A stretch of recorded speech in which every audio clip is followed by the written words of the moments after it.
This is my true story. I thought the house I built with my own hands would always be my safe place. I spent decades working, brick by brick, dreaming that in my old age I would be respected under that roof. But instead, my own son treated me like a burden. One summer, while he and his family went on vacation, he locked me in the basement like I was nothing. I sat in darkness, humiliated, hungry, angry. But I didn't stay broken. I did something that shocked my son. Before I tell you what I did next, please subscribe and comment where you're watching from. I was not born into comfort. Everything I had in life came from hard work, sweat, and sacrifice. When I was young, I worked 2, sometimes 3 jobs at once. I spent my mornings in the factory, my evenings doing carpentry, and on weekends, I picked up small construction jobs just to make ends meet. I didn't waste money on luxuries. Every paycheck was carefully stretched to cover food, bills, and savings. But beyond survival, I had one dream: to build a family home with my own hands, a place that would last for generations, a place my children and their children could always return to. That dream was what kept me going when my body was tired and my hands were raw from labor. Brick by brick, I made that dream a reality. I bought a small piece of land after years of saving. It wasn't much, just a plot on the edge of town, but to me, it was gold. With the little money I had left after buying it, I started building. Nights after long shifts, I would mix cement under the moonlight. On weekends, when other men drank beer or went fishing, I laid bricks, cut wood, hammered nails. I learned everything I could about plumbing, roofing, wiring, because hiring professionals was too expensive. Every part of that house carries my sweat in it. The walls, the floors, the roof, it was all me. When the house was finally finished, it wasn't perfect like the fancy homes you see in magazines. But it was strong, it was warm. It had a wide porch where a family could sit in the evenings. It had a sturdy basement, a solid roof, and enough rooms to raise children. I was proud of it. I was proud because it wasn't just a house. It was proof that a man without money, without privilege, could still build something permanent with his bare hands and determination. I raised my son in that house. Every meal he ate, every bed he slept in, every toy he played with, all came from that roof I built. He never knew hunger the way I did. He never knew the sting of walking into a classroom in torn shoes because his father couldn't afford new ones. He had stability, comfort, and safety because I broke my back to provide it. I didn't complain. I didn't remind him every day of my sacrifices. I just gave. Because that's what fathers are supposed to do. As the years passed, I worked harder to maintain that home. I paid off the mortgage, every penny. I upgraded things as I could. When the roof leaked, I fixed it myself. When the furnace broke, I worked extra shifts to replace it. When the paint peeled, I scraped and repainted with my own hands. That house was never just wood and stone to me. It was my life's work, my pride, my gift to the family I loved. I told myself, one day, when I'm old and can't work anymore, this house will take care of me. My son will let me live here in peace, surrounded by memories, treated with respect. I pictured myself sitting on the porch, watching my grandchildren play in the yard, hearing laughter instead of silence. That was the vision that carried me into retirement. When I finally retired, I didn't want much. I handed over the house to my son and his family. I told him, "This is your home now. Raise your children here. Keep the walls strong." I thought he would understand what it meant. I thought he would honor the work behind every brick. I thought he would respect the gift. In my mind, my golden years would be filled with family dinners, warmth, and gratitude. I believed the home I built with my hands would be the place where I was cherished, not discarded. But respect, I learned, is not guaranteed by sacrifice.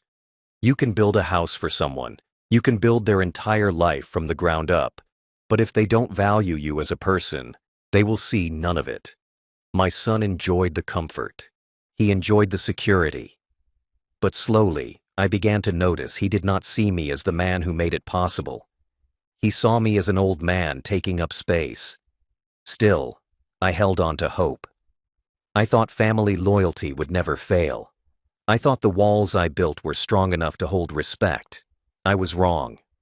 At first, life in the house with my son's family was quiet enough. I told myself to stay out of their way, to let them live as they pleased, and I would take joy simply from being around them. I kept my corner clean, cooked my own meals most days, and didn't interfere in how they raised the children. I thought I was being respectful, thought I was making things easier for them. But little by little, I started to notice the way they looked at me. The sighs, the rolled eyes, the small comments that felt harmless at first, but cut deeper as time went on. My son began to complain about me more openly. He would say things like, "Dad, you're always around. We never get space to ourselves." Or, "You walk too slow, you hold us back." These weren't just casual remarks. They were layered with irritation. I told myself not to take it personally. I reminded myself that young families need space, and maybe I really was just getting in the way sometimes. But the words lingered, and each one chipped away at the image I had carried of us all living in harmony. The daughter-in-law was worse. She made no attempt to hide her disdain. She treated me like I was an unwanted guest in the house I had built. She would forget to make enough dinner for me, so I ate whatever leftovers I could find. She rolled her eyes when I sat in the living room to watch television, as if my presence alone was a disturbance. She made comments about how old people smell and how this house feels too crowded. I was never directly told to leave, but I was made to feel like a stranger in my own home. The grandchildren watched and learned. Children notice more than adults think. They saw their parents dismiss me, mock me, push me aside, and soon they began to mimic that behavior. They stopped running into my arms like they did when they were younger. They laughed when I struggled to stand up from a chair. They teased me about my hearing, my wrinkles, my slow steps. I endured it all with silence because I didn't want to divide the family. I told myself love means patience. I told myself blood means loyalty. But every day, the cracks widened. One evening, I overheard my son speaking to his wife in the kitchen. He thought I had gone to bed, but I heard every word. "I can't take it anymore," he said. "He's always here. He slows everything down. He's old, and he's in the way." His wife agreed quickly. "This isn't his house anymore. He needs to understand that." Those words cut into me deeper than any insult before. Not his house anymore? I was the one who poured the foundation, nailed the beams, painted the walls. Every corner of that house had my fingerprints on it. And yet, to them, I was nothing but an obstacle. The small insults turned into open hostility. My son began to treat me like I was a child he had to tolerate. He snapped at me for leaving lights on. He complained that I wasted water when I took a long shower. He accused me of messing up the system when I used the thermostat. I wasn't a father anymore in his eyes. I was a burden, an inconvenience, a problem to be managed. And the daughter-in-law encouraged it, always whispering, always smirking, always reminding him that I didn't belong. I endured because I believed in family. I told myself, don't make waves. Don't fight back. Be grateful you're not alone. I clung to the hope that maybe, deep down, my son still loved me. Maybe he was just stressed. Maybe it was temporary. But each day proved me wrong. Each insult, each dismissal, each cold glance reminded me that respect had left this house long ago. The worst part was the silence of others. No one defended me. No one told him he was wrong. The children watched and copied. The daughter-in-law smirked. My son carried on. And I sat there quietly, swallowing my pride, watching the cracks in the foundation of family spread wider and wider. I thought I had built a house strong enough to last forever. But a house is only as strong as the people inside it. And inside mine, respect was rotting away like wood eaten from within. I still clung to hope, But deep down, I knew the truth. Sooner or later, those cracks would split open into something I couldn't ignore. The breaking point came the summer they planned their vacation. My son and his wife had been talking for weeks about leaving for a week-long trip with the children. They laughed about beaches, hotels, and how much they were looking forward to peace and quiet. I didn't think much of it at first. I assumed I would simply stay in the house while they were gone, as I had done many times before. I had no plans to disturb anything. All I wanted was to water the plants, keep the house tidy, and wait for their return. I had no reason to expect betrayal. But on the morning they were leaving, my son pulled me aside. His tone was sharp, his eyes cold. "Dad, just stay put while we're gone," he said. "Don't go wandering around the house. Don't touch anything." I was taken aback. I lived there. Why would I be treated like some unwanted guest? Before I could respond, he added, "We'll be back in a week. You'll be fine." His words felt dismissive, but I nodded quietly. I didn't want to argue. When they were ready to leave, my son called me into the basement. "Just go down there for a while," he said casually. I thought maybe he wanted me to help move something, maybe check the pipes. I stepped down the old wooden stairs, confused but trusting. The air was damp, and the single light bulb above flickered weakly. Before I could ask what he needed, I heard it, the sharp, metallic click of a lock behind me. My heart stopped. I turned and saw the basement door shut tight. The sound of the car starting followed. Tires crunched over gravel. And then, silence. I stood there frozen, the reality hitting me like a hammer. He had locked me in. My own son had locked me in the basement of the very house I had built with my bare hands. I pressed against the door, rattled the knob, shouted his name, but nothing. The walls echoed my voice back to me, cold and uncaring. My body trembled, not just from fear, but from disbelief. How could a son do this to his father? How could he treat me like an object to be stored away while he enjoyed his vacation? The basement was dark, except for the dim bulb. I looked around for food, for water, for anything. On a small table sat a half loaf of stale bread, a jug of tap water, and a tin plate. That was it. That was what he left me with. Like I was some prisoner, some animal. My throat tightened as I realized he had planned this. This wasn't a mistake. This wasn't forgetfulness. He had intentionally left me locked away, discarded in the basement so he and his family could live freely above without the burden of an old man. The first hours were filled with shock. I sat on the cold floor, staring at the walls I once poured cement into. Memories of my younger self laying those bricks came rushing back, and now here I was, trapped inside them. Every creak of the pipes mocked me.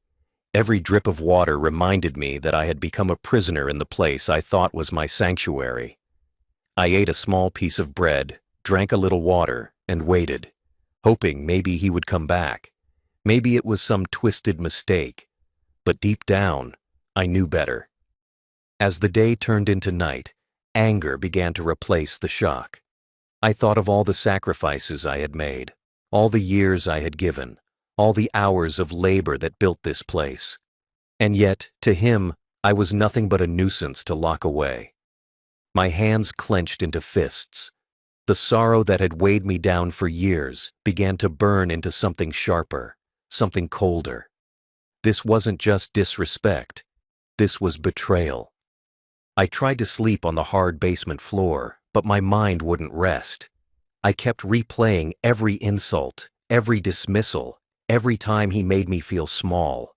And now, this was the culmination of it all. Locked away like I had no right to breathe the same air, no right to walk the same floors. The basement that once stored my tools and materials now held me, the man who had built everything above it. In those hours of isolation, a realization struck me hard. My son no longer saw me as his father. He saw me as an obstacle. He saw me as something to hide, to contain, to control. The love I thought was unbreakable had been eroded long ago, and now the truth was clear. To him, I was not family anymore. I was a problem to be solved. And his solution was to lock me away like unwanted furniture while he went on vacation. I sat in that basement for 2 days, the walls pressing in, my stomach aching from hunger, my throat dry from rationing water. My body was weak, but my mind grew sharper with every passing hour. If he thought locking me away would make me submit, he was wrong. The basement didn't break me. It forged me. Every insult, every laugh at my expense, every cold look, and now this betrayal, all of it fed into a single fire inside me. By the time I heard the lock turn again and the door creak open, I wasn't the same man who had walked down those stairs. I was no longer just a humiliated father. I was something else, something colder, something determined. And in that moment, I knew one thing for certain. My son would regret ever treating me like a prisoner in the home I built. Those 2 days in the basement were the longest of my life. Time moved differently down there. Minutes felt like hours, hours felt like days. The walls pressed in around me, cold and damp, and every sound seemed to echo louder than it should. I had been left with a half loaf of stale bread, a jug of tap water, and nothing else. The bread was hard, dry, almost tasteless, but I forced myself to chew it slowly, rationing it out so I wouldn't run out too quickly. The water tasted metallic, like rust from old pipes, but I sipped it in small amounts, careful not to waste a single drop. I sat on the concrete floor, the cold seeping into my bones. My back ached, my knees throbbed, and my hands trembled when I pressed them against the walls. I stared at the faint cracks in the cement, cracks I remembered filling with mortar years ago. I built those walls. I poured the foundation. I made the basement strong so the family above would be safe. And now, I was the one trapped inside it, treated like a prisoner in the very space I created. The humiliation was unbearable. Each time I looked at that loaf of bread, I thought of dogs treated with more dignity. Each sip of water reminded me of the countless nights I worked overtime to pay for this house, only to now be hidden beneath it like I was worth less than the dirt under the foundation. I remembered the words of my son, "Stay put." And I realized that's all I was to him now. A thing to put away, something to be stored out of sight so it wouldn't disturb his life. The worst part wasn't the hunger, it wasn't the thirst, it was the silence. Above me, I could imagine the house empty, their laughter already far away on their vacation. I sat there alone, forgotten, discarded like some old piece of furniture. The silence made me feel invisible. It made me feel like I had already died, and the world simply moved on without noticing. I thought of all the years I had sacrificed, all the overtime shifts I worked, all the sweat I poured into building that home, and I asked myself, is this what it was all for? At first, I felt sorrow, deep sorrow. My chest hurt, my eyes burned, and I wanted to cry. But no tears came. The sorrow hardened into something else, something colder. Anger began to grow inside me, slow at first, then steady, then burning like fire. Every passing hour, the humiliation turned into rage.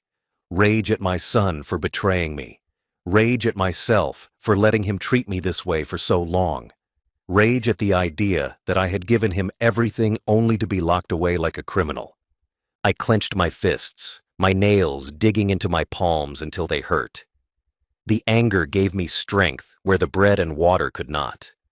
My body might have been weak, but my mind sharpened with each moment.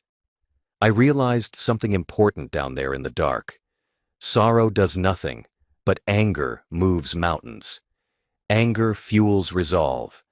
Anger gives birth to action.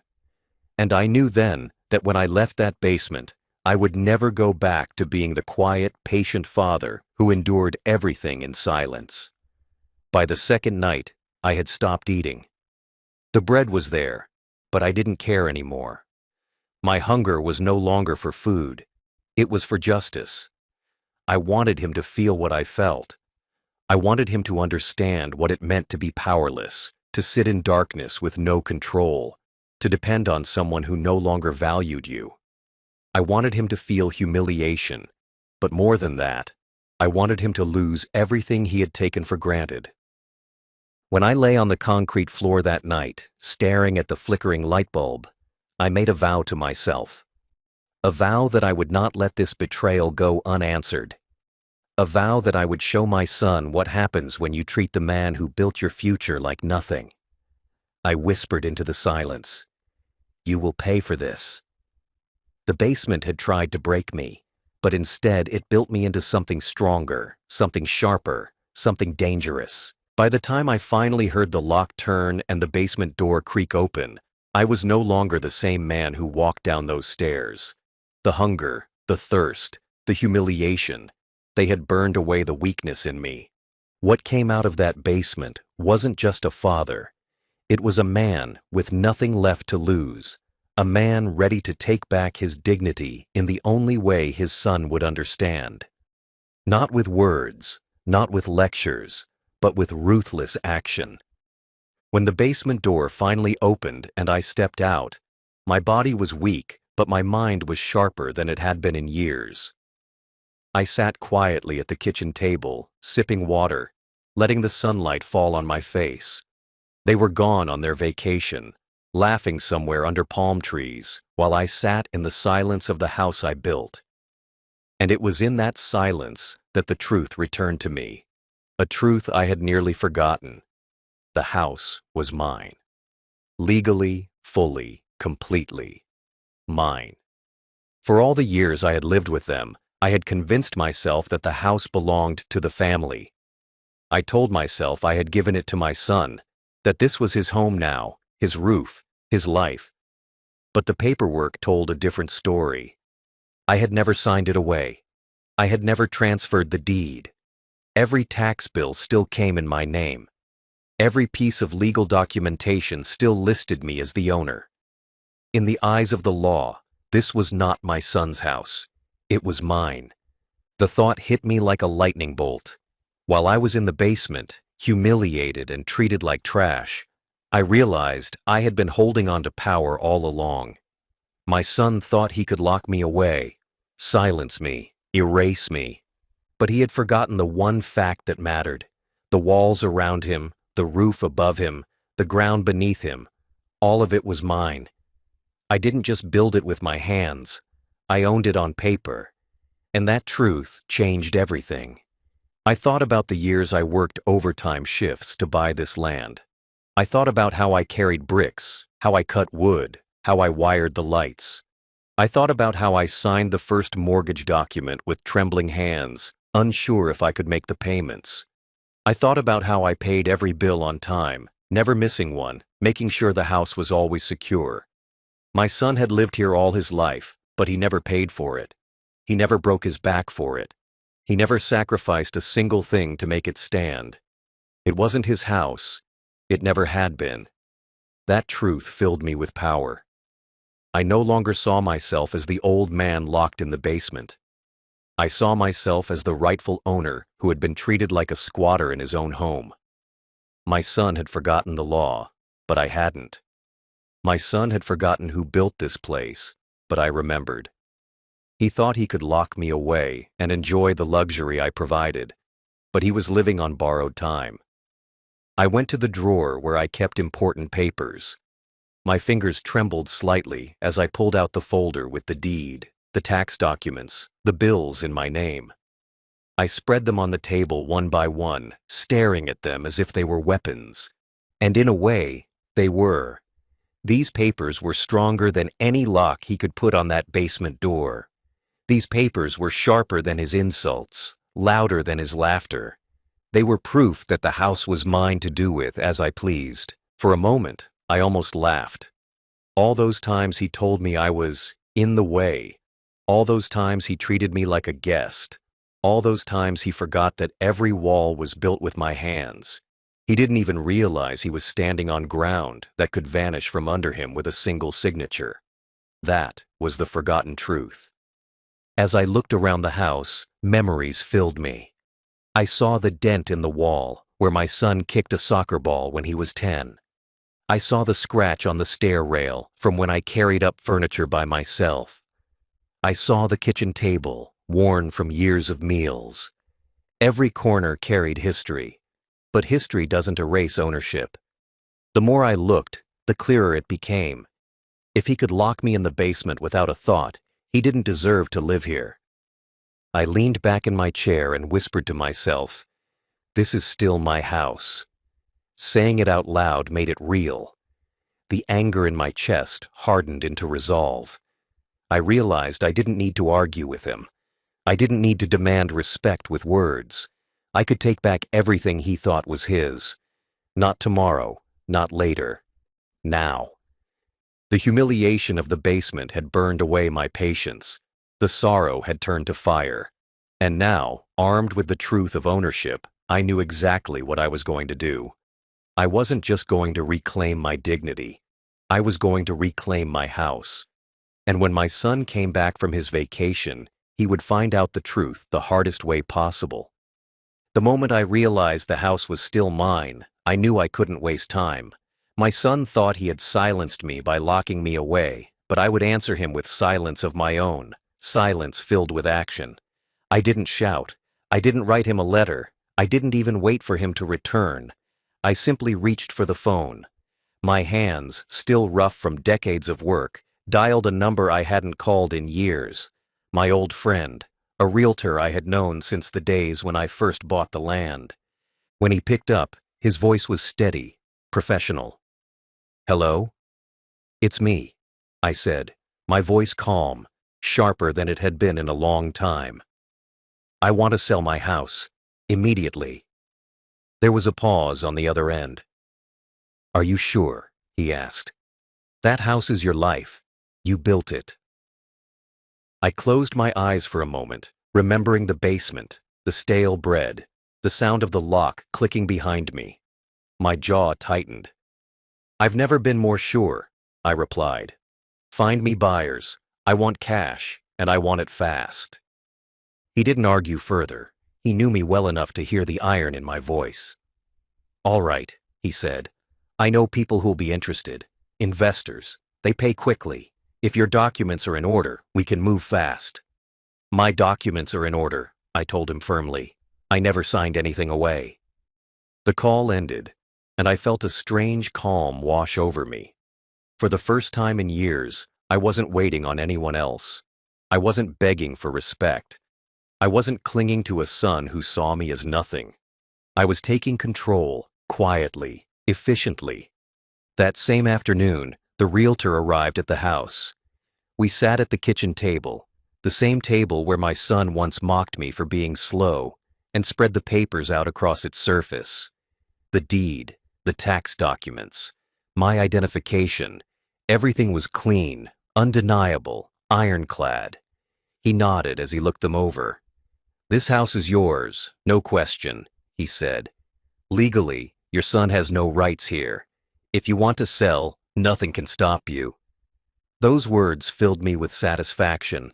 For years I had been treated like a burden under this roof, but on paper, I was still the master of it.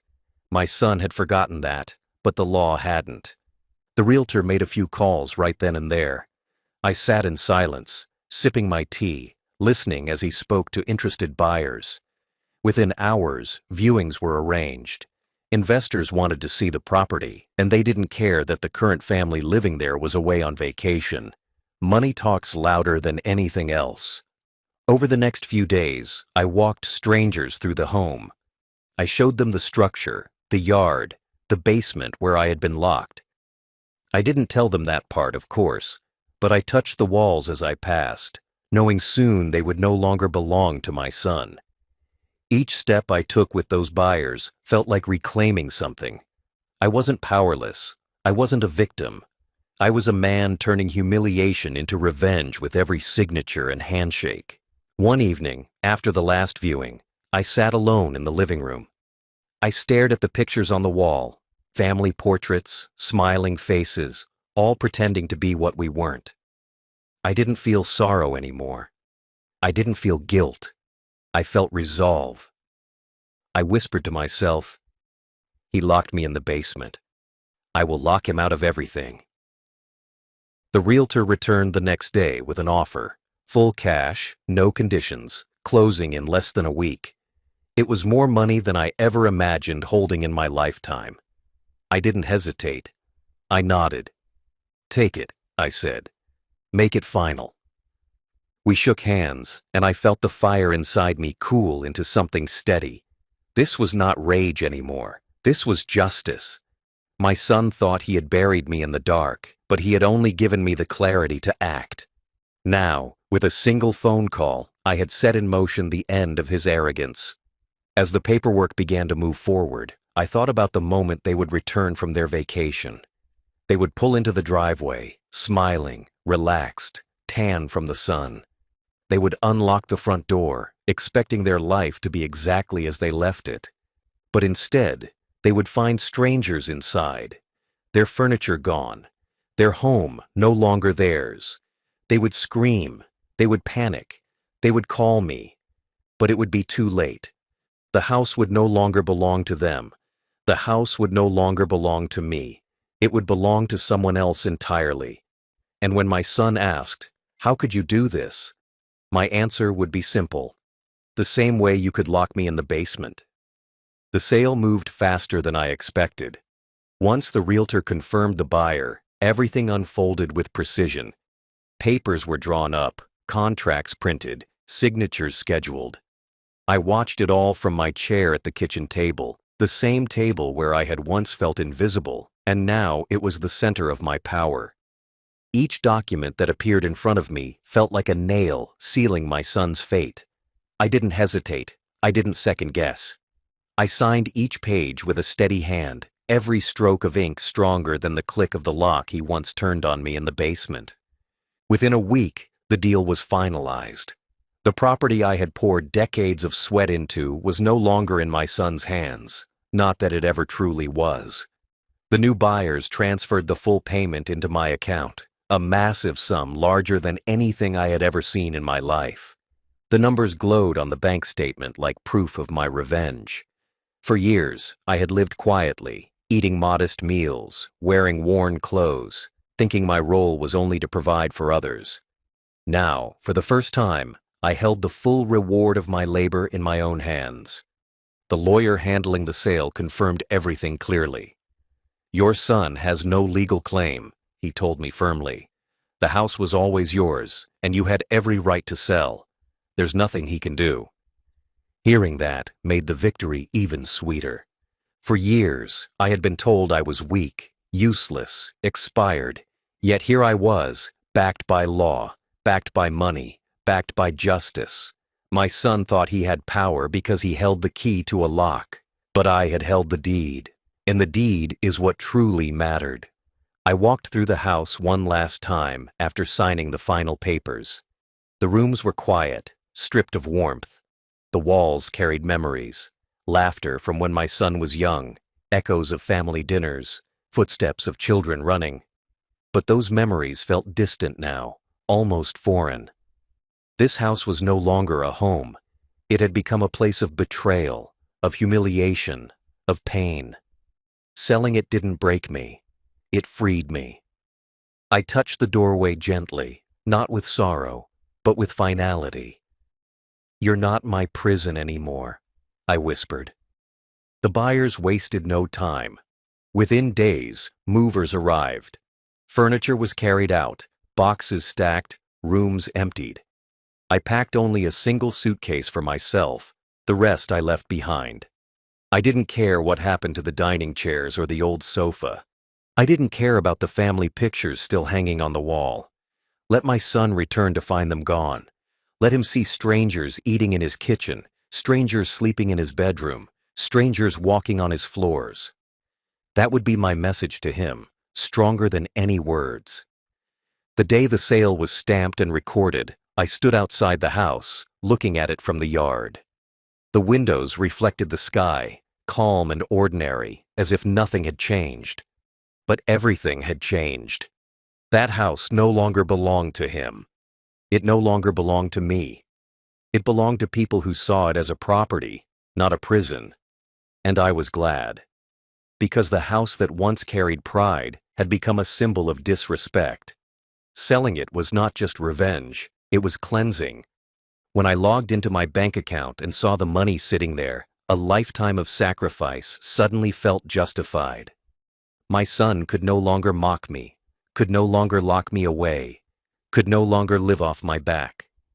The chain had been broken, and I was the one who broke it. I didn't celebrate with champagne. I didn't shout.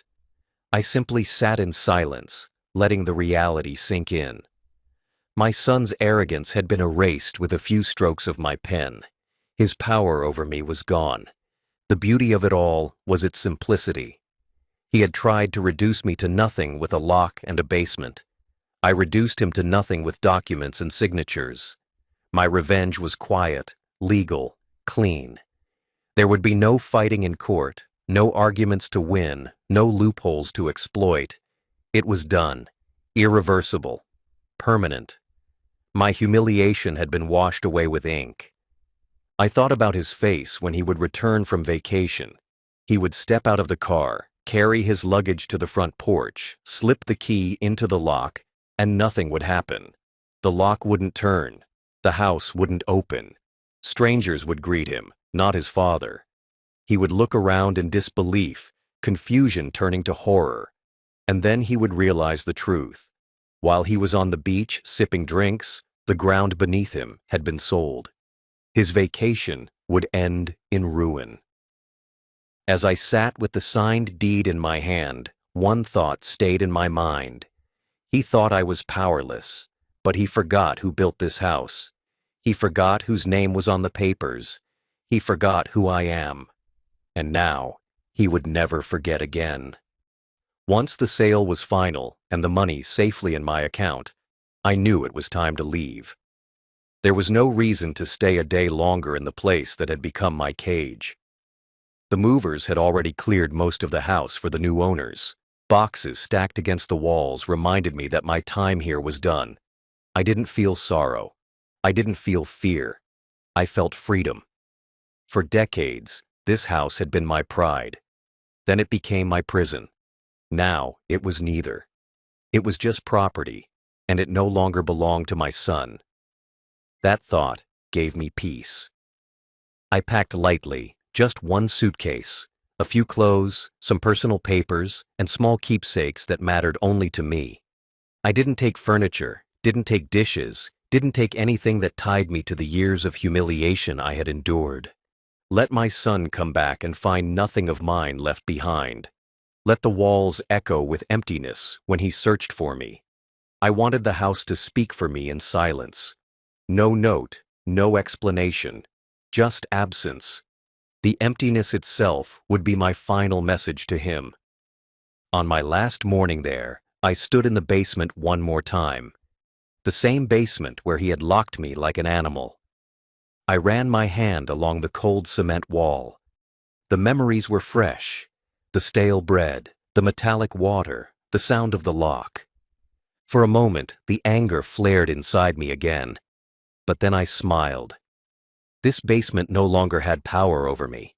It wasn't a prison anymore. It was just a room in someone else's house. And that shift, knowing it wasn't mine or his anymore, was the greatest relief of all.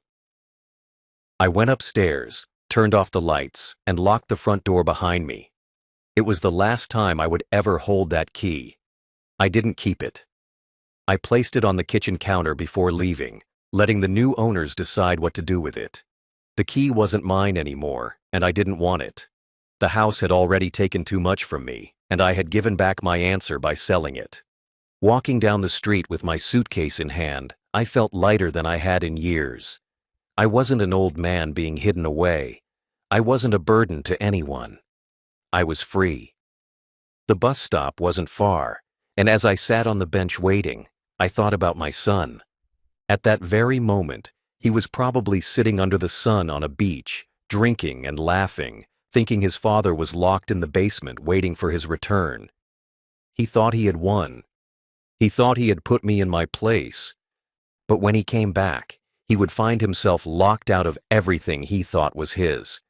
The basement that once held me would hold only strangers' furniture. The kitchen that once ignored me would feed a new family. The living room where he mocked me would echo with different voices, and he would realize he had lost everything while I had walked away quietly. I didn't leave a forwarding address. I didn't leave a phone number. I didn't tell anyone where I was going. They didn't deserve to know.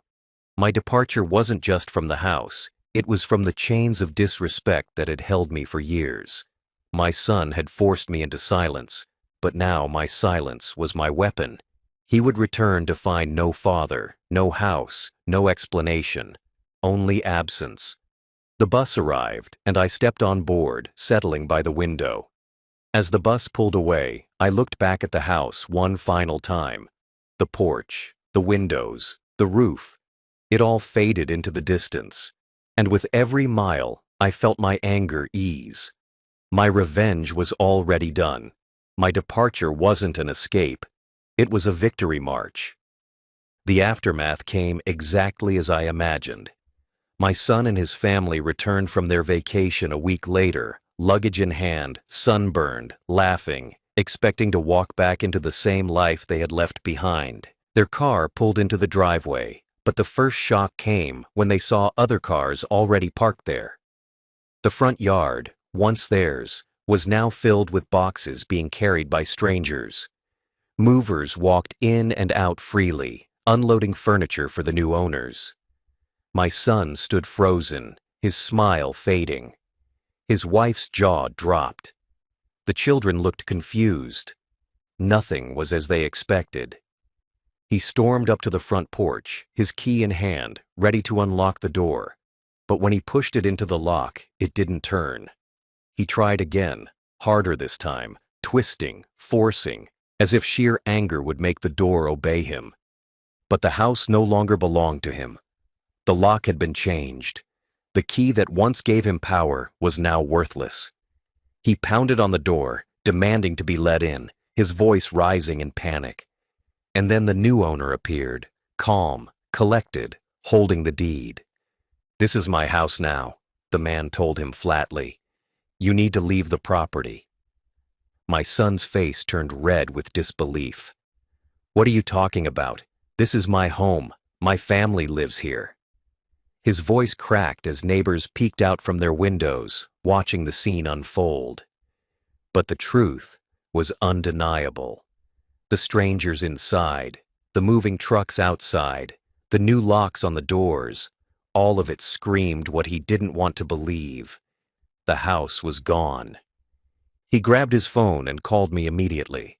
His voice shook with rage when I answered. "Dad, what did you do? Where are you? The house, it's gone. You can't do this to me." His words poured out in panic, a mix of anger and fear. But I didn't yell back. I didn't explain. I simply said, "The house was never yours. It was mine. And now it isn't anymore." Then I hung up. He left voicemail after voicemail, his anger growing louder each time. He called me a traitor, a thief, a cruel old man. He begged, he threatened, he cried. But I never answered again. Every message was proof that he finally understood what it meant to lose control. He had once locked me away in silence, and now I returned the silence to him. It was the only answer he deserved. His wife tried calling too, her tone sharper, filled with fury. She screamed into the phone about how I had ruined their lives, how the children would suffer, how they had nowhere to go. But I remembered how she looked at me like dirt, how she rolled her eyes when I entered the room, how she treated me as if I were invisible in my own home. Their suffering didn't move me. They had planted the seeds of cruelty for years, and now they were reaping the harvest. The neighbors whispered about it for weeks. Some said I went too far. Others quietly admired what I had done. People love gossip, but none of them truly understood what it felt like to be locked in a basement by your own son, treated as less than human. Only I knew that pain. Only I knew the fire it had sparked in me. Selling the house wasn't just revenge, It was survival. It was reclaiming dignity. My son tried to fight legally, but the law was clear. The deed had always been in my name. The sale was legitimate. His lawyer told him bluntly there was nothing to be done. Every door he tried to open slammed shut in his face. For the first time, he felt powerless. For the first time, he knew what I had felt in that basement. Trapped, humiliated, defeated. I heard later that they were forced to rent a small apartment. No yard, no porch, no spacious rooms. Just cramped walls and the constant reminder of what they had lost. My grandson, who once laughed at me for being slow, now shared a room with his sister because there wasn't enough space. My daughter-in-law, who once sneered at me for being in the way, now complained about living in someone else's building. And my son, the man who once locked me below the house I built, now paid rent to a stranger every month. The irony was perfect. I didn't gloat publicly. I didn't stand on a rooftop and declare my victory. My revenge was quiet, invisible, but it lived in their every discomfort, their every regret, their every moment of realizing they had destroyed the one man who had given them everything. The aftermath wasn't just about their downfall. It was about my freedom. I no longer lived under their control. I no longer endured their insults. I no longer felt like a prisoner in the house I built. I had money in the bank, choices in my hands, and dignity in my heart. For the first time in years, I was truly free. Justice didn't come to me in the form of shouting, or in the form of courts, or through begging apologies. Justice came the day I walked out of that house with my suitcase and never looked back. For decades, I thought my purpose was to provide for my son, to keep giving even when I had nothing left for myself. I thought respect would be the natural reward for sacrifice. But I learned the truth in the darkest place, the basement. Respect isn't given back just because you earned it. If people lose respect for you, you must take it back yourself. And that is what I did. The money from the sale gave me a new life.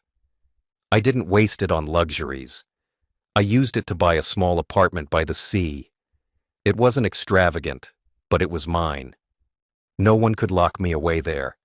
No one could tell me I was in the way. I woke every morning to the sound of waves and the smell of salt in the air. I sat on the balcony with my coffee, watching the sunrise, and I felt something I hadn't felt in years. Peace. Real peace. Not silence forced on me, but silence I chose. For the first time in a long time, I started spending money on myself. I bought comfortable clothes. I replaced my old worn-out chair with one that didn't hurt my back. I went to restaurants when I felt like it, ordered the food I wanted, and enjoyed it without guilt. Every bite tasted like freedom. Every dollar I spent reminded me that I had taken back control of my life. Meanwhile, my son struggled. I didn't need to see it to know it.